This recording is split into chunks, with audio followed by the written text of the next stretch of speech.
Welcome back. Welcome to another episode of Nain Shorts. Now, if you've been following Nain Shorts, you know I love blades. I've loved knives since I was a little kid, way before I started training with them. And guess what? Hasn't gone away. This is just way too much fun to play with knives. And those of you out there who know what I mean, you get it. Those of you who don't, well, maybe it's not for you. But many people train knives in many different ways. Now, a lot of it is usually attacking. How to slice, how to stab, how to do all these things which look pretty cool and, yes, once again, are a lot of fun to train. But if we're talking about knife defense, okay, what things have we considered in what we do? And would that actually work in a real knife fight? Now, short of getting into several knife fights and hopefully surviving them long enough to have that degree of experience, you don't really know, because you just don't. And personally, I don't want to find out.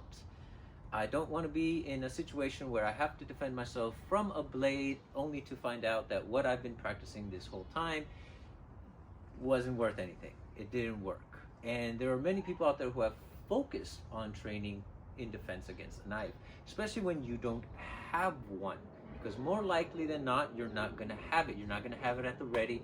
You're not going to have it in some quick release holster with your shirt tucked in so it doesn't get in the way of you pulling it out. It's not going to be an open carry, and if you do, great, that's awesome. All I'm saying is, have we trained enough to do the things that we hope or expect to do in a real life situation? Because ultimately, that's what we're talking about. Will this work in a real life situation? Now, for us, we've practiced different versions of knife tapping. We've done a little exercise that goes back and forth between you and a partner, and it's awesome for hand-eye coordination and body positioning and learning great mechanics on where the force is going to be best taken, where you can divert it, the sensitivity of understanding when somebody's really trying to push a knife into you or trying to really slice you, and once you make contact, where you can put that. But I have to question, even in my own training, have we gotten from the point where you're not making contact, where somebody is a few feet away from you, who has brandished a knife, who is intent and just set on cutting you or stabbing you?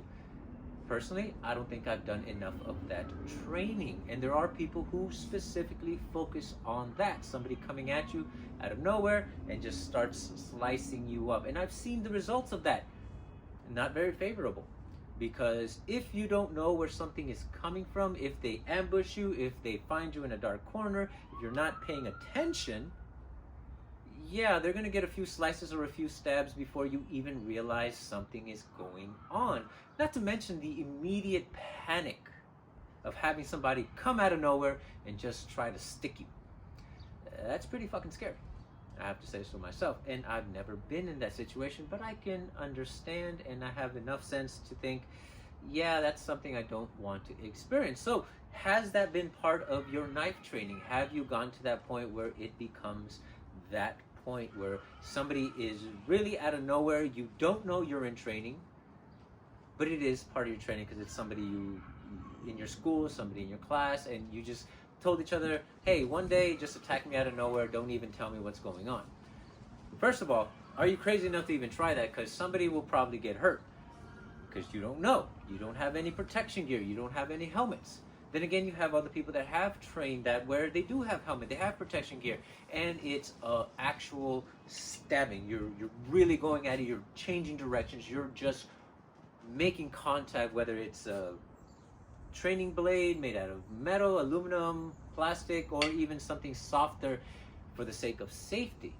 Great, now you have a sense of somebody really angrily trying to stab you, and you've trained that and you've worked it, and some things worked, some things didn't. You find out that a lot of the stuff that you know, maybe it's not going to be very helpful in that situation.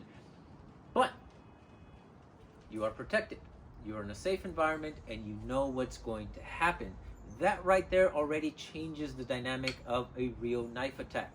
You don't have that fear of death. You don't have that true adrenaline rush. And yes, you do get a heightened sense of it, but it's still a lot different than having somebody holding a blade to you. I've even had my teacher when he was younger. A blade was held to him. Somebody was threatening him. He was scared shitless, but he still stood his ground. Nothing happened because, well, it was in a school setting, and I don't know, there were other factors along with it. It wasn't just him and these people. It was him and the entire school that wanted to watch him getting stabbed, which unfortunately for them didn't happen. Then security came, teachers, all that. So it didn't become anything physical other than the threatening part of it. But that fear was still there. Somebody with a knife trying to threaten you because you looked at their girl funny or something. Hey, that happens too. But it didn't escalate to an actual altercation. And if it did that attacker have enough sense to keep on going? Or the moment that they stabbed them and saw blood, would they also freak out? Because how many people walk around having experienced stabbing people? I'm sure there are. I do know somebody who was in a war and who has been cut and who trains knives. In the sense of understanding how that blade works and how that blade actually cuts into human flesh, he knows it because he lived it and survived. So definitely a good person to get that information from, and that's another aspect of it. If you do find yourself carrying a blade, have you trained well enough to be able to pull that blade out under duress when somebody else is slashing at you, when somebody else is coming at you hard? Now you've compounded all these other trainings, and now you have to be able to pull your blade out in enough time to be able to use it quickly enough without getting snagged on your shirt, without any of those things. Hence my comment at the beginning. Have you trained? Is it in optimal conditions where your shirt is tucked, where you have a holster where you can easily release, where it's open carry? Does your state even allow that? So if your state doesn't even allow you to have an open carry, why would you train it if you live in that state?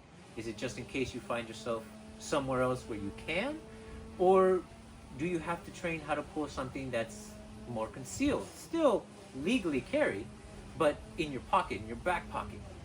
So all these things come into play when you're trying to figure out whether or not what you do against a knife or to even draw a knife is enough for you to use in the real world. I'm not saying that you have to train all these things. Personally, I want to, and I would love to one day be able to experience a lot of these different dynamic trainings because I just love this stuff.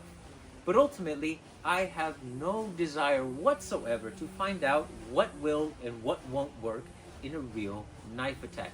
I'd rather avoid the situation altogether. If I see sketchy people or in a sketchy situation, I'd rather get my ass out of there before it becomes anything more than that. But for those of you who have experienced it, who have gone through it and survived, what worked, what didn't? What are the things that you can take away from that and say, okay, this would work? And even that, we should question. And that's all I'm saying, is that we should question our training. To what degree will it be effective? And maybe even just to play devil's advocates, tell ourselves, okay, that won't work. So what other things can I explore? What other ideas can I come up with? What other people can I address, can I come forward to get that gap filled in the information that we're missing? We can't just take it on faith to say, oh yeah, we trained this, we're really good at it in class, we do the drill, we go fast, we go hard, we do all these things. No one really gets hurt, no one's really in danger, but we're really good at it. Then you find yourself in a real life situation, you're scared, you get the first cut, all of a sudden you freak out. Even that in itself, have we studied enough of what cuts are fatal, what cuts can you survive, and have we trained ourselves to then, if we are going to get cut, if we find ourselves in that situation, to give up the parts of our body that are not going to kill us, to accept that we are going to get cut, that we are going to bleed, that we are going to get stabbed. But hopefully, because I've trained enough and learned enough, it's in a place in my body that's not going to kill me instantly, or that I'm still going to be able to function afterwards. And again, there are people who can tell you how to make those cuts and make them more effective, and there are people that can teach you what cuts are going to be least lethal or create the least amount of damage for you, so you are still able to fight and keep going. because ultimately it's about getting home safely. Not being in that situation, but training for the worst case scenario. That's what martial arts, or a big part of martial arts, the self-defense part of it, is training for the worst case scenario. And if we don't question whether or not our training is sufficient, or even just push the envelope of how far we can take our training by checking other avenues, asking other people that don't do what you do, going to places where you can get exposed to ideas and concepts that you may never have even considered yet, from whether you can carry one legally, to whether or not you can pull that knife out in a stressful situation, whether or not you can take a cut and not freak out. Because I've done it. I've cut myself with a knife while cooking or doing other miscellaneous things, and the first thing I do is like, oh shit, and you pull your hand. Is that the best reaction in a life or death situation? Probably not. But again, have we even considered whether or not we would react that way in that situation? We can be ballsy all we want and say, no, we're going to do this, our training's going to kick in. But will it really? I don't want to get into a knife fight to find out. I'd rather just ask these questions and push my training as far as I possibly can and get as much knowledge as I can and work with what is good for me and my understanding. And then push the envelope again, question it again, whether it's enough. For me, that's a viable way to go about it, which is why training, especially in martial arts, it's a lifelong thing. You're never going to be able to train everything, every possible situation. There are downfalls to certain things, there are downfalls to other things, there are ups and downs. There's always going to be something more to take away. But if we just sit there idly thinking that what we have trained is more than enough, well, then maybe we're missing out. Or maybe it is. Maybe it is more than enough for you to survive that situation and then figure out how to never be in that situation again. But that moment it worked, it may not work the next moment. It may not work for the next person that trains it under you or with you, alongside you in the same class. They may not understand it, or they may just be differently able. And it just doesn't work the same way for them. These are things then to consider when it comes to blades, because yeah, they're a lot of fun, but they're also incredibly dangerous and a very personable tool to use when enraged, when that person is determined to cause you harm or just significantly lower your lifespan. So just things to consider. What are we training? How well are we doing it? And even if it is great, well, let's push it further. Let's see what else we can come up with. Because as fun as they are, these tools are very dangerous in the wrong hands. And in the right hands, they're even more dangerous.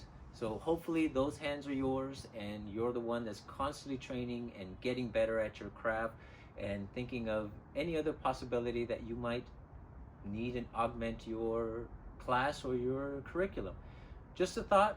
Always trying to learn, always trying to get more information. Please feel free to share your info, because I know you guys have trained differently than I have. You have more information that I don't, or even aware that I don't have.